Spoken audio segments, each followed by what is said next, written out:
So we are looking at circumference today. Today we're looking at circumference. Tomorrow we're going to be looking at area, but we're going to start by looking at some parts of circles. I'll be cheating because I'm using this sketcher where it's got the different shapes on there. It's really nice to have.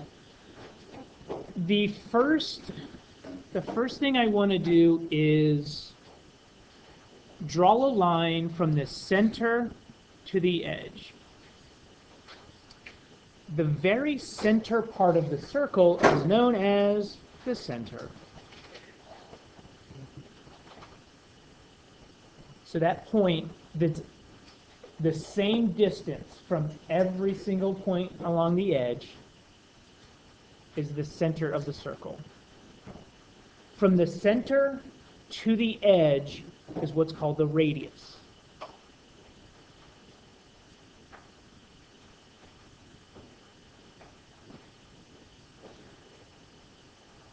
That radius is from the center to the edge.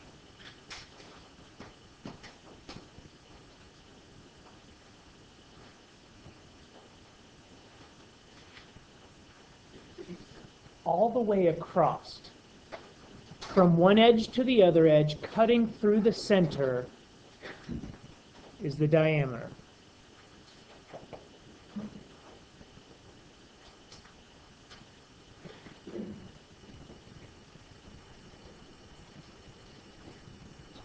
So the radius is half of the diameter. The diameter goes all the way across. The radius goes halfway across.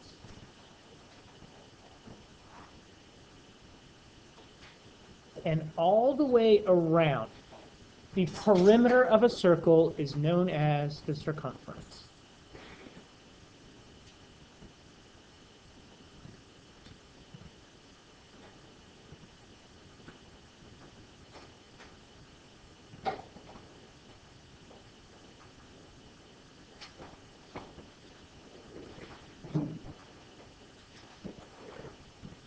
We've talked about pi before, non-terminating decimal. We actually find pi by taking the circumference and dividing it by the denominator.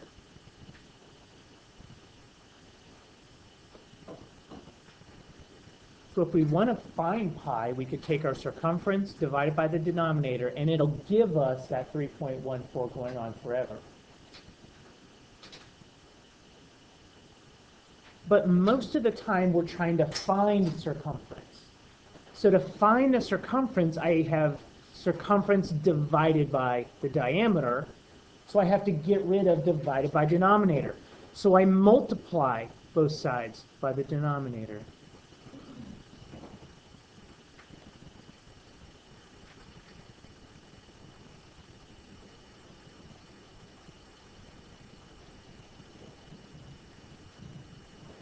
So circumference is going to equal whatever your diameter is times pi.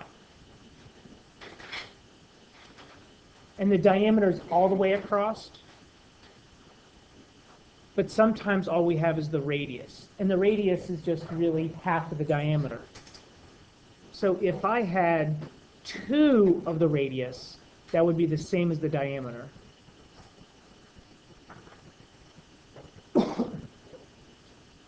The reason that I show you all 3 of these is because you'll probably see it written in a variety of different ways. To me, this one is the best for me. This is too many numbers to have to deal with. This is just 2 things being multiplied together. If you know what the radius is, you automatically know what the diameter is, so you never really have to think about it.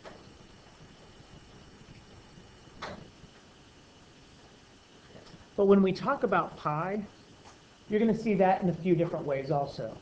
So that's pi. Luckily, you have a pi button on your calculator. You won't always have a pi button.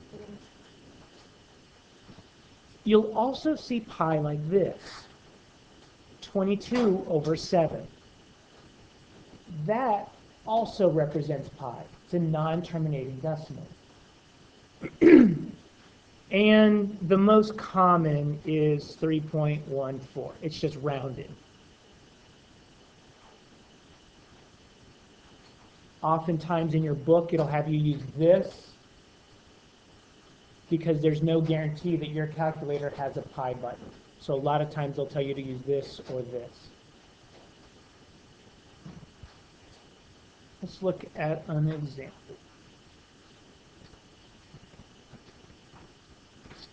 All right, I'm going to draw a circle.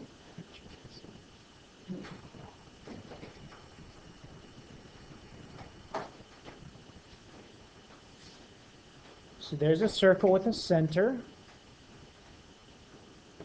and that is a radius of 14 feet.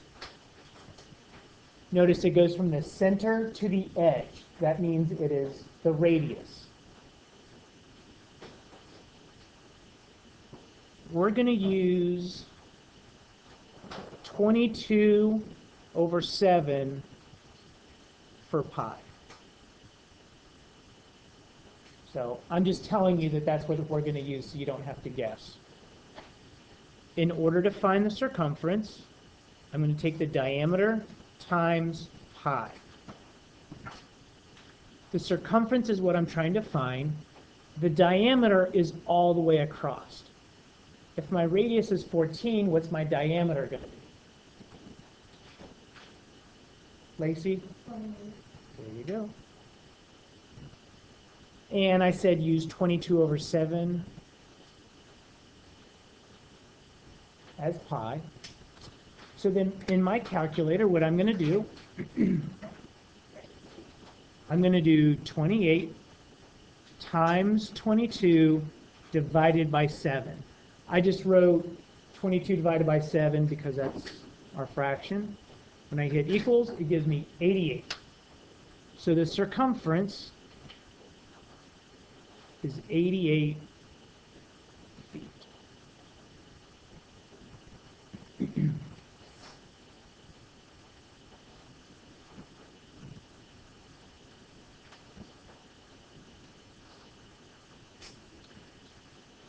Notice earlier I said circumference divided by denominator equals pi.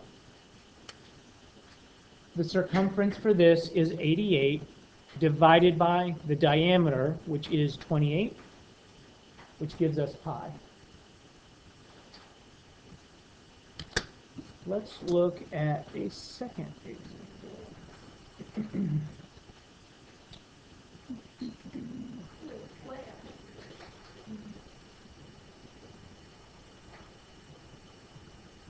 Let's do this one.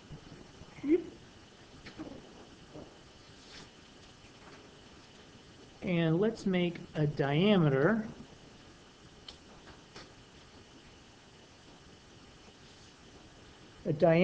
of 11 centimeters.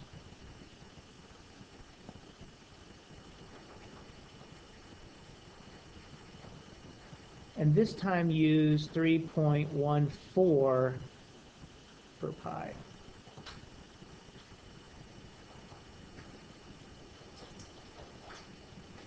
Find the circumference of that circle. All right, well, let's walk you through it. So the formula to find circumference is going to equal our diameter times pi. We're looking for the circumference. Haley, do we know what the diameter of that circle is? What is it? It is 11. And we're going to multiply that times pi. Do we know what pi is? 3.14. So then in your calculator, when you multiply those two together, what'd you get?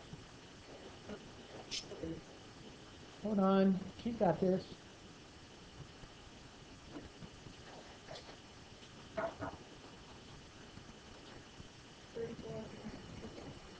Perfect. 34.54. Very good. So there is our circumference. And just to show you this up here works, circumference divided by diameter. The circumference of this is 34, 54. We're going to divide that by the denominator, which is 11, which gives us that pi, 3.14.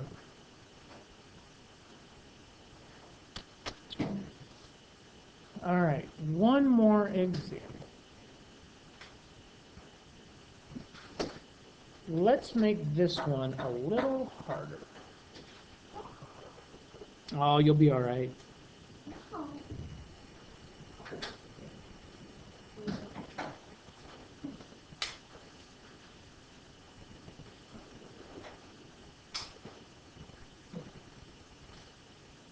So you've got a circle. We do not know the radius.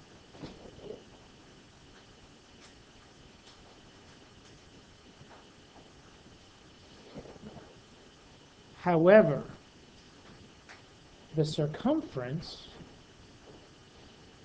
is 628 feet.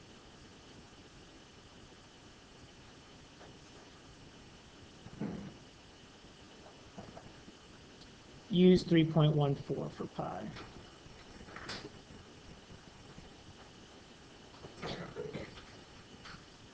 Find the radius of that circle given that circumference.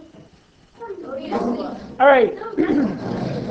So we're trying to figure out R.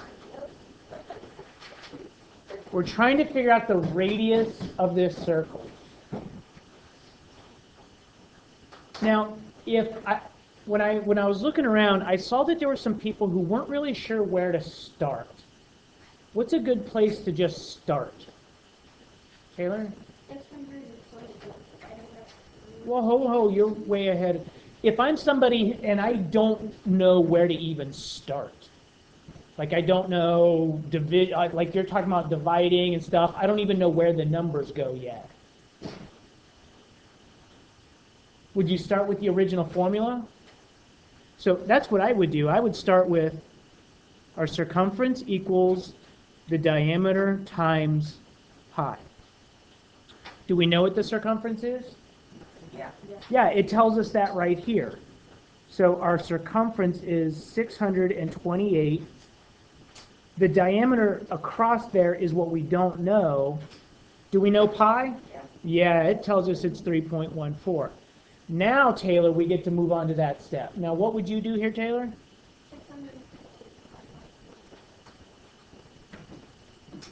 So divide both sides. And then when you do that, what do you get? 200? So are we done? No. Drew, why? You have to... We have to ask Dakota. Yeah. Dakota? Divide 200 divided by 3.14. Do we? No, if you get the rate. It tells us that 200 is our diameter. So how do we figure out our radius if we know that that's our diameter? Ethan? We divide it by 2, yeah, because our diameter is all the way across, our radius is halfway across. Take your diameter, divide it by 2, so our radius is 100. Yes, you were.